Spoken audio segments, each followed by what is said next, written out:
जय श्री कृष्णा। राधे राधे। दोस्तों, जिसने गीता जी को नहीं जाना उसका जीवन व्यर्थ है। तो आपके व्यस्त जीवन में आपके पास गीता जी के अध्ययन का समय ही कहाँ है। आपकी इस समस्या के समाधान के लिए प्रातःकाल क्रमानुसार गीता जी के एक श्लोक का वीडियो लाया जाता है। केवल 5 से 8 मिनट प्रतिदिन हमारा वीडियो देखकर आप संपूर्ण गीता जी का अध्ययन कर सकते हैं। हमारे चैनल श्री कृष्णा सरमन को सब्सक्राइब करना ना भूलें। दोस्तों, कीजिए अपने दिन की शुरुआत भगवत गीता जी के एक श्लोक के साथ। दोस्तों, इस श्लोक में भगवान बताते हैं कि इंद्रियों को वश में करके भगवान को ध्यान में रख जो बैठता है, अपने कर्म अपने कर्तव्य पर जो ध्यान लगाता है, उसी की बुद्धि स्थिर हो जाती है। वो ईश्वर अपने लक्ष्य के समीप हो जाता है। दोस्तों, अगली बार आप कुछ भी करिएगा तो आप देखिएगा कि वो काम आपसे आपकी इंद्रियां करा रही हैं या आपका कर्म वो करा रहा है। आप खुद ही समझ जाएंगे कि श्री कृष्ण क्या कहना चाहते हैं। इंद्रियों के वश में न होकर उन्हें अपने वश में करने पर ही आप अपनी बुद्धि को स्थिर कर पाएंगे। मित्रों, आज हम गीता जी के द्वितीय अध्याय सांख्य योग के 61वें श्लोक का शुद्ध उच्चारण करेंगे और उसके अर्थ को समझने का और भी अच्छे से प्रयास करेंगे। 61वां श्लोक इस प्रकार से है। तानि सर्वाणि संयम्य युक्त आसीत मत्परः वशे हि यस्येन्द्रियाणि तस्य प्रज्ञा प्रतिष्ठिता।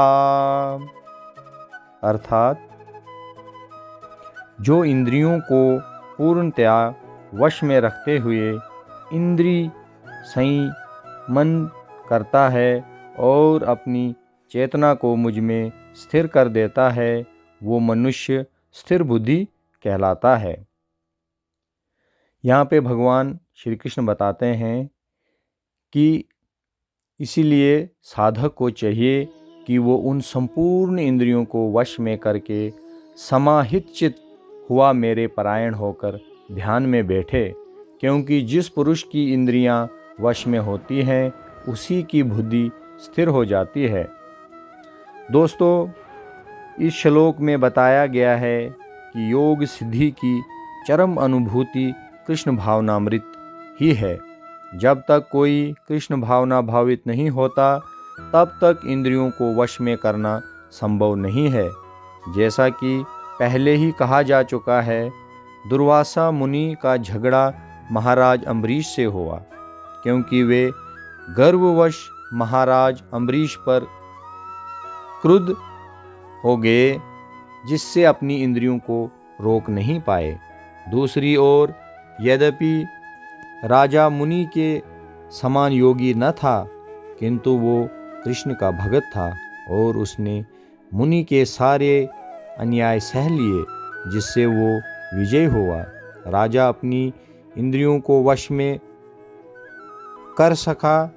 इनका कुछ वो आगे उदाहरण देते हैं।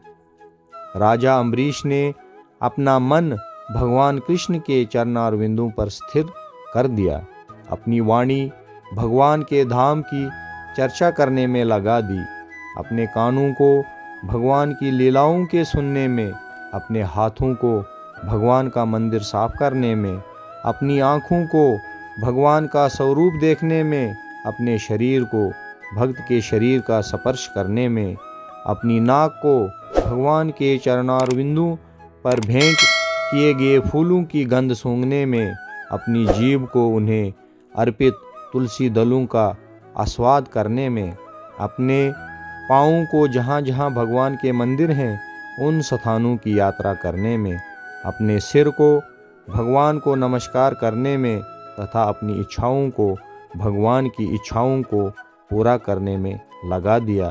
और इन गुणों के कारण वे भगवान के मत पर भक्त बनने के योग्य हो गए। तो दोस्तों, यहाँ पे भगवान जो है वो बताने का प्रयास करते हैं कि आपने अपनी जो भी पांचों इंद्रियां, छठी इंद्री मन को आपने किस तरफ लगाना है, किन कार्यों में लगाना है। अगर आप कृष्णा भावना भावित होना चाहते हैं, भगवान की शरण में जाना चाहते हैं, तो आपको अपनी इंद्रियों को कैसे वश में करना है। हम सब ने ये कोशिश करनी है कि हमारी इंद्रियां जो हैं वो कैसे हमारे वश में हों। ऐसे ही कार्य हम जो है अपनी इंद्रियों को ऐसे ऐसे कार्यों में लगाएं जो हमें भगवान के साथ जोड़ती हैं। यहाँ पर जो मत पर शब्द है वो बहुत ही सार्थक शब्द है। कोई मत पर किस तरह हो सकता है? मत पर मतलब होता है मेरे परायण। तो भगवान यहाँ मेरे परायण का मतलब नहीं है कि हमें भगवान की तरफ जाना है। इसका वर्णन भी जो है महाराज अम्बरीश के जीवन में बताया गया है। मत पर परंपरा के महान विद्वान तथा आचार्य श्री बलदेव भूषण जी इसमें बताते हैं कि इंद्रियों को केवल कृष्ण की भक्ति के बल से वश में किया जा सकता है। कभी कभी अग्नि का भी उदाहरण दिया जाता है। जिस प्रकार जलती हुई अग्नि कमरे के भीतर की सारी वस्तुएं जला देती हैं, उसी प्रकार एक योगी के हृदय में स्थित भगवान विष्णु सारे मलों को जला देते हैं। योग सूत्र भी विष्णु का ध्यान आवश्यक बताता है, शून्य का नहीं। तथाकथित योगी जो विष्णु पद को छोड़कर अन्य किसी वस्तु का ध्यान धरते हैं, वे केवल मृग मारीचिकाओं की खोज में वृथा ही अपना समय गंवाते हैं। हमें कृष्ण भावना भावित होना चाहिए, भगवान के प्रति अनुरक्त होना चाहिए। असली योग का यही उद्देश्य है। जय श्री कृष्णा। राधे राधे।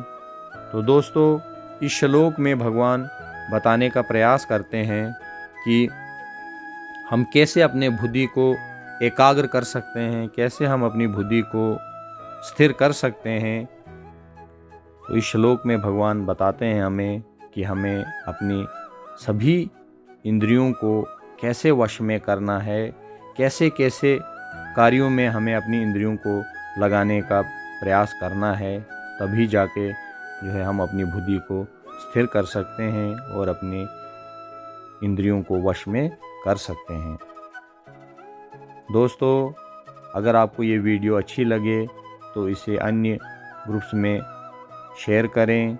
और हाँ, अगर अभी तक आपने हमारे चैनल श्री कृष्णा सरमन को सब्सक्राइब नहीं किया है तो कृपया आप चैनल को सब्सक्राइब करें, कमेंट करें, लाइक दें और ऐसे ही हमारे साथ बने रहिए। जय श्री कृष्णा। राधे राधे।